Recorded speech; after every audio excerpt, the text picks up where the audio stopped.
For today's videos mga karyo, so nakakita tag kung ano kanang nindot kaayo nga santan. So pino kayang grano then gipuy-an siya og garapata. So kaluoy gigarapata diri ang santan.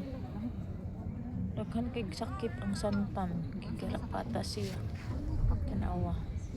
Then, in fairness, grabe kahumot sa santan. Naghalimoyak gidang yang kahumot.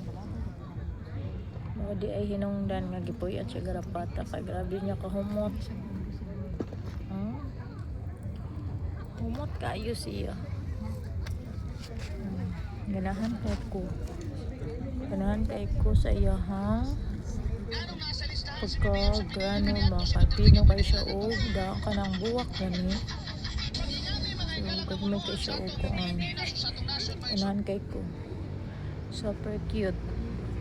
Ang uman gigarapata ang ubanula.